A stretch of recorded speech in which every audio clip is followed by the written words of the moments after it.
Everyone, welcome back to Master J Skills. Today we are going to dive into the series of collection framework of set interface and its implementation. Let's get started with the set interface. This interface is an important part of a Java collection framework and it's a design to represent a collections of unique elements. If you need to store a collections of elements but you don't want any duplicates, then the set is a perfect choice. Set interface is a part of Java collection framework and it's defined in the java.util package. Java set interface is a collection interface in a Java that represents a set of unique elements. Sets are used when you need to store a collections of elements but you don't want a duplicate. So let's see its implementation. Set interface has a three different implementation, that is a HashSet, TreeSet and LinkedHashSet. Let's look at this some among the methods provided by the set interface. The set interface defines several methods for working with a list, includes like add, remove, contain, size, isEmpty, clear, add all, remove all. Apart from these methods, there are many other methods supported for set interface. You can check in the set Java set docs site. I will provide it in the description. Now let's look into the HashSet implementation. One of the implementation of a set interface is a HashSet. It uses a hash table to store the elements, which provides a constant time in performance for add, remove, contain operations.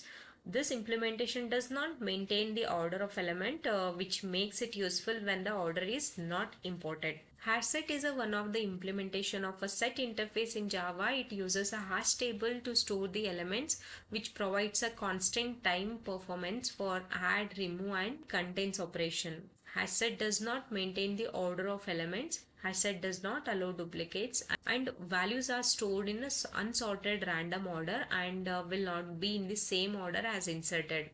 HashSet allows a different type of objects and null values. HashSet can use only iterator for accessing elements. This is about the HashSet. Now let's look into the LinkedHashSet.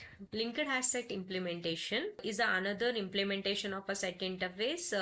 Is a LinkedHashSet. This implementation is similar to hash table but maintains the order of elements in which they were inserted. The LinkedHashSet uses a doubly linked list to maintain the order. This makes it useful when you need to preserve the order of elements while still avoiding the duplicates. The linked list is another implementation of a set interface in Java. It's similar to the hash set but maintains the order of the elements in which they were inserted. LinkedHashSet uses a doubly linked list to maintain the order. LinkedHashSet allows different types of objects and null values, but duplicates are not allowed. LinkedHashSet can use only the iterator for accessing the elements. So this is about the LinkedHashSet. Now let's look into the TreeSet. TreeSet is another implementation of a set interface. So the TreeSet is an implementation of a set interface in Java. It maintains the elements in sorted order, which makes it useful for scenarios where you need the element to be sorted. TreeSet uses the tree data structure to store the values. TreeSet does not allow different type of values, null values and duplicates are not allowed. TreeSet can use an iterator for accessing the elements. So the Java set interface and its implementation provides an efficient way and easy way to manage the collections of unique elements in Java. Choosing the right implementation depends on your specific use case and requirements. Whether you need the elements in your set to be ordered, sorted or just free of duplicates, there is an implementation that can meet your needs.